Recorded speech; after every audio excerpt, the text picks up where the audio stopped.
It is finally here. It is the 2022 season, and you are back here on the Walkthrough Game Day Show. I'm Schuyler Callihan. My co-host is with me, Eugene, Napoleon. And Gene, I told everybody wrong last week. I said this was season 3. This is actually year 4 that we've done this show. Hard to Yes. believe. It's hard to believe, but we're back, ready to go. No more previews, no more talking about what could happen, who's going to win this job, that job. This is it. This is the season starting here in just a couple of days in Pittsburgh at Acrisure Stadium. The Backyard Brawl, no better way to open up the season. No doubt about it. And you see what I got on the vintage Pat White. You understand? The vintage. Got to open up. Paying respect to one of the best. Absolutely, absolutely. No, I'm so excited about this season. I'm really more excited about what's happening Thursday night.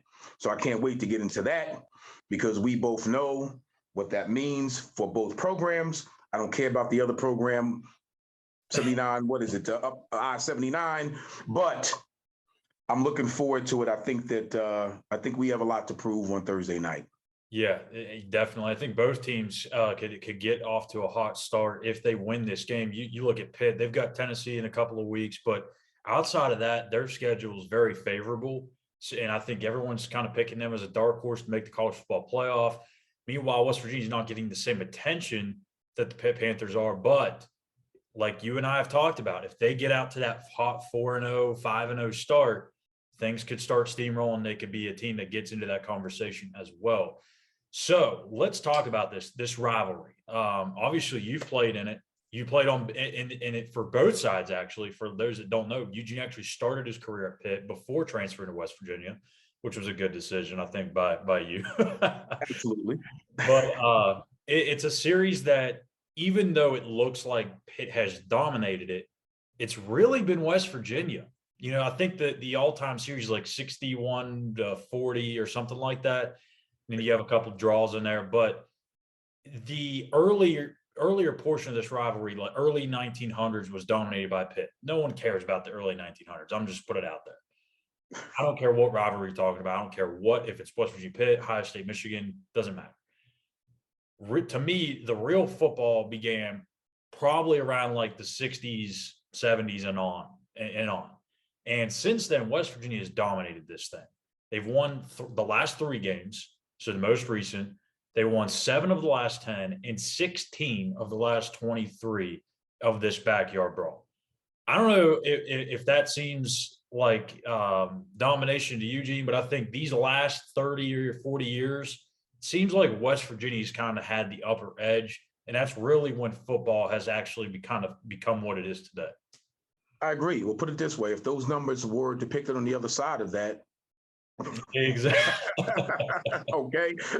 So, no, I definitely agree with you. And the momentum swing, I think, occurred probably with the recruiting, obviously, probably with the landscape of the way college football started to move in the last few years. And I think West Virginia got the better of the two and started playing a different brand of football. The one thing that I've always accredited the Mountaineers with, and even during my years there, you knew whenever you played West Virginia, you were going to get punched in the mouth defensively. You know, we've always had that hard-nosed defense. And I think defense wins as much as I'm an offensive guy, but I do understand this defense does win championships. This is the God's honest truth. So at the end of the day, I think this rivalry, same thing with Pitt. Pitt has always had a decent brand of football, but I think West Virginia has started to eclipse that, and I think recruiting has a lot to do with that. And I don't think that that's going to be lost on Thursday night's game. I really think that our players, the young guys, are really going to show up and show out big Thursday night. Yeah, it's going to be interesting. I'm going to be there in person. I actually get the night off in terms of working. I actually get to sit in the stands for this one, to soak this one in. Chris and Julia Mellett, they'll be up in the press box for us. SI_WVU. Gene, I wanted to get your take on this because, I figured there'd be no better person to ask than this. The first time you ever played in this rivalry game, obviously, was with Pitt. But the first time you played in this rivalry game as a Mountaineer, I'm sure there's different feelings. Could you just walk us through what it's like playing on the Pitt side and the West Virginia side and just what the actual feeling is between just the hatred between these two programs, because even though they haven't played in a decade, there's still, this game still hasn't, doesn't have that I would say that same appeal because it's not in conference anymore. But it still feels like, at least between the fan bases, like this is still very much alive. Can that be reignited on Thursday night? Oh, it will be. I don't think you go at this any other way. The minute I saw this on our schedule, the minute I knew it was announced that we're playing Pitt, man, I got all fired up. I had to sit down. You understand? Because first off, on both sides of the spectrum, playing at Pitt versus WVU my freshman year, it was you started to feel like, I mentioned this the other day, Pitt had the big brother, we're the big brother, West Virginia's the little brother syndrome, right? And big brother, little brother, no, the big brother don't want to get spanked by the little brother in anything. I don't care if it's playing marbles. You don't want to lose to your little brother. So that was the mindset being at Pitt, and that's the way it was always depicted. Then you come down to Morgantown and you understand, oh, heck no. We're nobody's little brother. So that, because of the close proximities of the universities, is one thing. Because of the recruiting battles, you're recruiting the same kid is another thing. But because of that arrogant nature of, we believe we're just better than you are and we're bigger than you are, that never goes away. I don't care if we didn't play Pitt in 100 years. The main fact of what that rivalry entails is something that never will ever go away. So the minute, listen, the younger players that really don't know what that's like just yet, they will. The minute you get in that stadium and you come out to even warm up, you're going to feel a different energy because it's Pitt. You're going to feel a different energy. So I look forward to, and I know what that's like when the culture of what that rivalry is takes over the game before the kickoff. So when the ball is kicked off, that energy flows to your body and you're ready to go. You can play 6 quarters when you're playing against Pitt.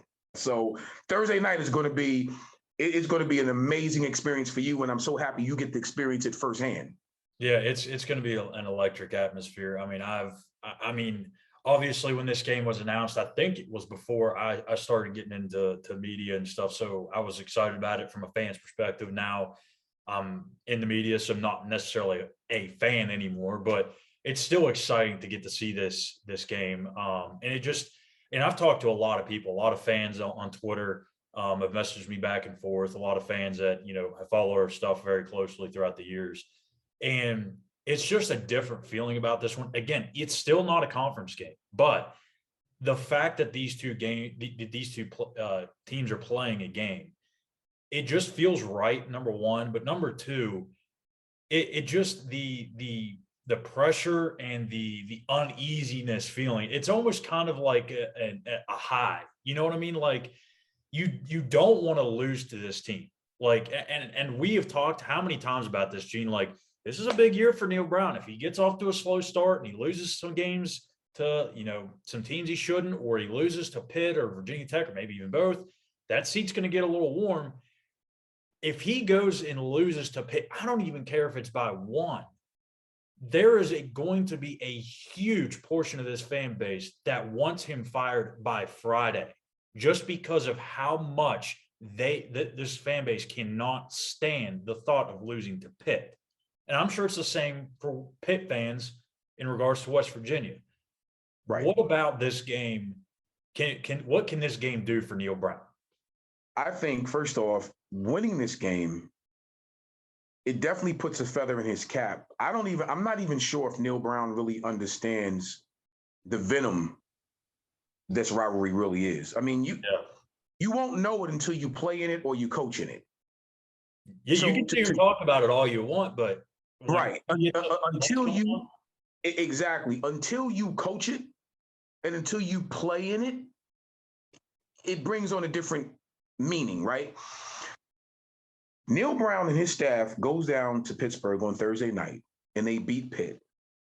I am telling you, it's almost a saving grace in a way, because this is the game that you just can't lose. Mm-hmm. Yeah, I hate to say it. You know, I feel unease when you put pressure in an already pressure cooker, right? You don't have to put anything anymore on it. But that's just the God's honest truth. It's this particular game. You know, okay, if you played at Michigan, you already know what game is circled on your schedule. Ohio State, and vice versa. So it's the same exact thing. Like, we cannot go and lay an egg Thursday night. We just can't. National televised audience. It's the Backyard Brawl, you know, reunion, so to speak. You reunited. No, you can't go in there and lose that game. If you're Neil Brown and you win that game, you come back saying, Let's let's roll. roll. Exactly. Let's roll. This game, I just feel like it has so much more importance to it than what a lot of people think it does. Like, I think outside of, you know, West Virginia Pitt, there's probably a lot of people that just think that this is just like some small rivalry. It is not.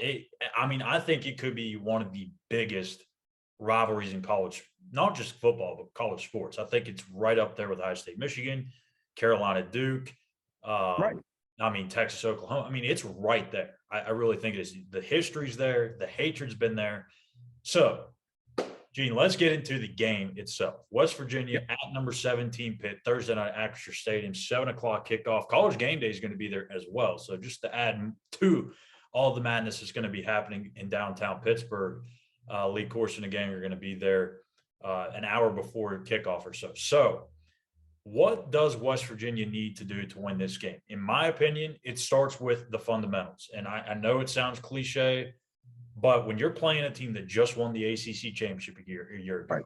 you have to do everything you can to limit mistakes and not give them more opportunities than they're already going to have. I get the ACC was down last year. I get they didn't beat a ranked team on their way to the ACC title. They still won the ACC title. So there's a lot of good pieces on this Pitt team. The front seven's very good. The offensive line is going to be challenged. My biggest thing is, can they run the football? Letty Brown's no longer here. You have Tony Mathis. You have Justin Johnson, C.J. Donaldson, the true freshman, do it all, Swiss Army knife, tight end, running back, wide receiver. They've got options to run the football.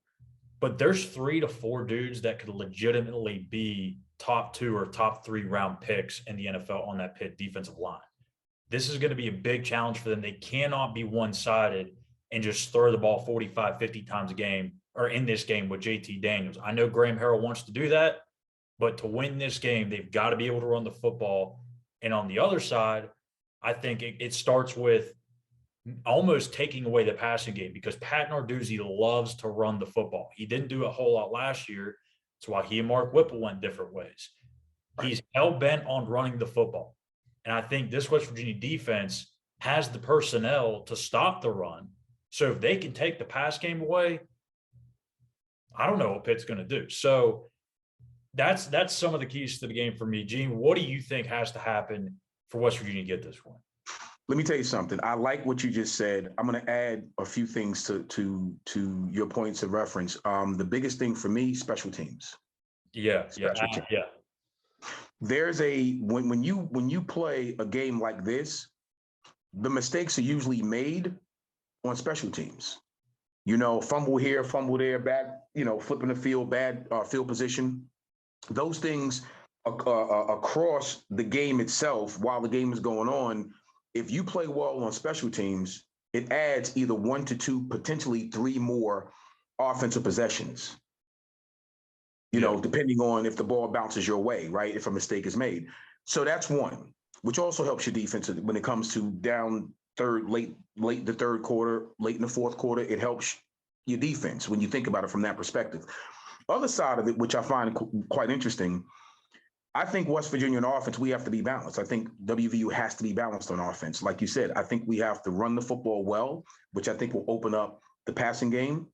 I think if we can keep our quarterback upright and give them the ability to throw the football when we have to throw the football, there's no doubt in my mind that with the arm talent that we do have at that position, there is no question in my mind that he can sling the ball.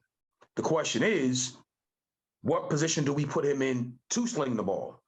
If it's third and long, that's a problem because you give Pitt the opportunity to pin their ears back, and blitz them everywhere, including the bathroom.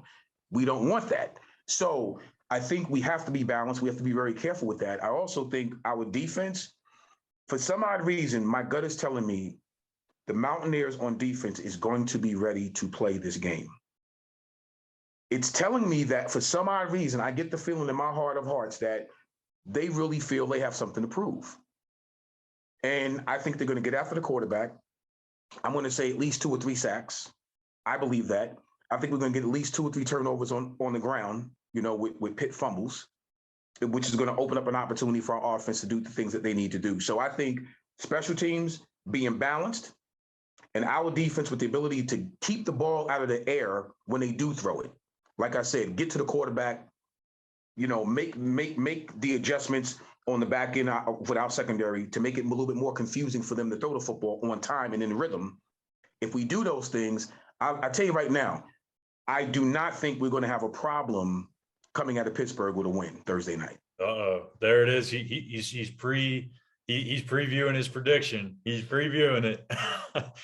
I will add 2 more things. I think, especially in the first game of the season, the other 2 areas that I would look at are situational football, end of half, end of game. How do you perform in those scenarios? It doesn't have to be 2 minutes; it could be 4 minutes. How do you can you execute enough to get down the field and get in field goal position, or score when you get in the red zone? That's another thing. Red zone, it's still situational football, making it 7 instead of 3. Right. Or on defense, limiting it from 7 to 3. So situational football is a big one. And then the other one too, which I think you can probably agree to this, tackling is always a big concern that first game, and maybe sometimes even the second or third game, because even though they're doing some heavy thudding in practice, there's a lot of times where they kind of pull back on the amount of tackling just because of all the science that's out there now. They don't want these guys to be hitting all the time and stuff like that. So tackling, especially when you don't know what the other team's going to be doing, it changes your angles, it changes your leverage, it changes everything. So tackling is always a big problem, I think, in that first game. The team that typically tackles better tends to do better things on defense. So situational football, tackling are 2 more things I'll add on to that as well. So with that, let's go ahead and get into our pick'ems here. We're going to do these every single week, like we have the last 3 years, 4 years. Yes. Yep. We're going to sit here and pick through 5 games, 4 games plus the West Virginia game. So first game up, we're going with the Chick-fil-A kickoff. That's number 11 Oregon at number 3 Georgia. On Saturday, 3:30 on ABC. Georgia's a 17.5-point favorite here, Gene. That's a lot for Dan Lanning, the former DC at Georgia, now the head coach at Oregon. Yeah, my guy. Listen, get them dogs. Georgia dogs, man. Listen. I'm going for Georgia. I don't like the points. Like I said, I think that's a little bit much. But all in all, I think Georgia wins this game. Yeah, I'm going to go with you here too. I think this is going to be a very close game, at least for the most part. I think Georgia will maybe pull away at the end, but not a lot of people are giving Oregon a lot of chance. Even though they do have a lot of weaponry, they got a solid defense, good offensive line. I think it's going to be a close game. Oregon's a very talented team, but man, Georgia, that defense, that running game, I mean, that's a whole nother level. So they Georgia lost a lot, but they just reload, man. Exactly. They're almost another version of Alabama, right? Yep. Secondly, let's go to number 23 Cincinnati at number 19 Arkansas, 3:30 ESPN. You know what? Cincinnati has really come a long way since their days in the Big East. Obviously, they made college football playoff last year. They've made the New Year's Six Bowl 2 years in a row. This year, I think they're going to take a little step back. They're losing a lot of talent, including quarterback Desmond Ridder. But I think Arkansas is going to be a team to watch in the SEC this year. I think Arkansas wins this one pretty handily. Well, it's funny you say that. I was sitting here thinking the same thing. I think what people don't understand about Arkansas, listen, they recruit very well.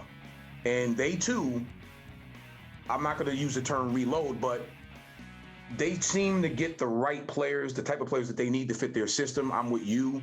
I think Arkansas wins this game. I don't think they'll win it handily, but I do think they'll win it. They'll get the W.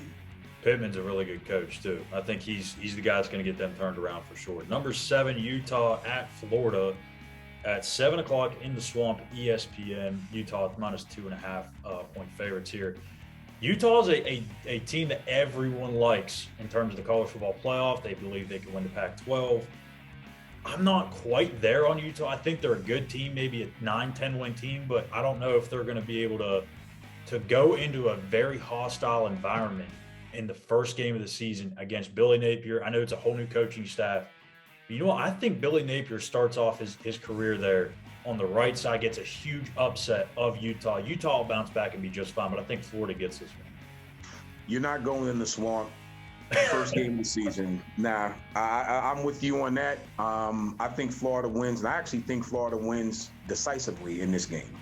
There you go. That the big upset. That might get some that might jump Florida into the top 25 if that's the case.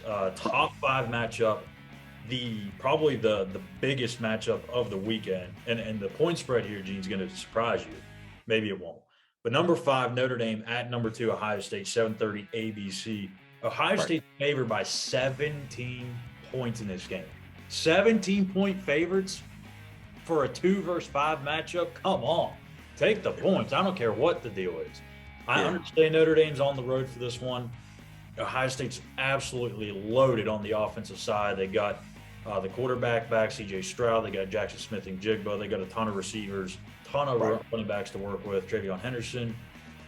I think Ohio State wins the game. I don't think it's a blowout like the odds makers are making it out to be. Right. No, I agree. Listen, couldn't say it better. I think Ohio State wins this game. No, I don't think you're beating a good Notre Dame team by 17 points. No.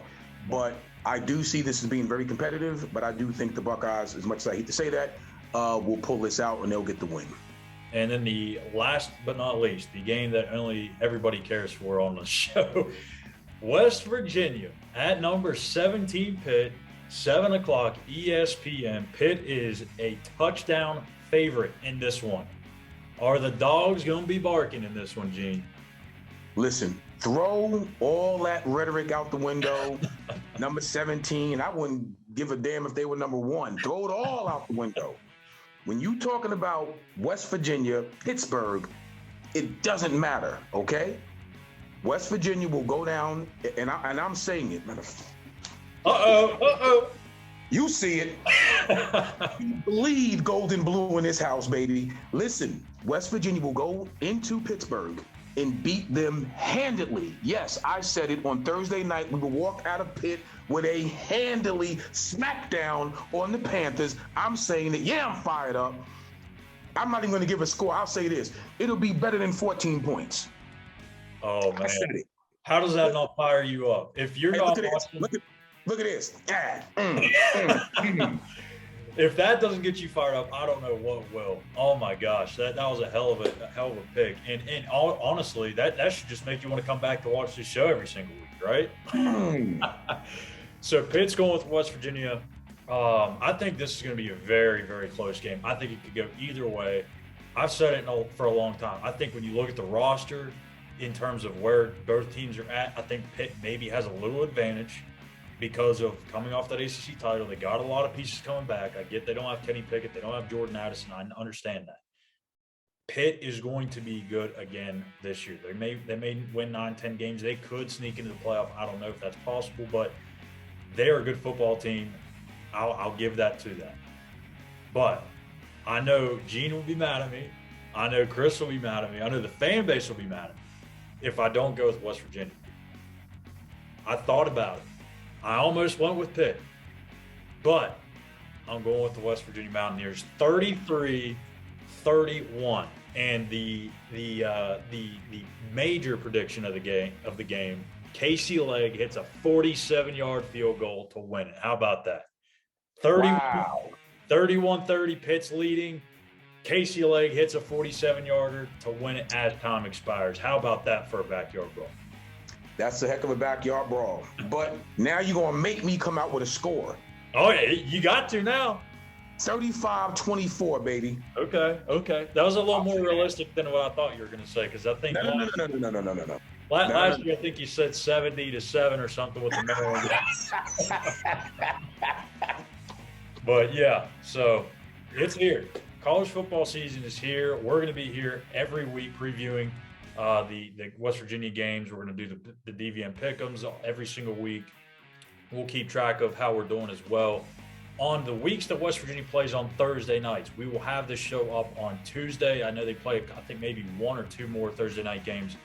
Right. Regular game weeks, this show will be up on Thursday at 6 o'clock on YouTube, Mountaineers Now, or you can follow us on our site at SI West Virginia. You can follow us on Twitter at SI_WVU. You can follow me at Callihan_. The area you see there, both of the handles below, along with Eugene's as well. So that's it. That's a wrap for the first walkthrough game day show of the season. Pitt, West Virginia, Thursday, 7 o'clock at Acrisure Stadium. We'll be back to recap it all here in just a few days. We'll see you guys later.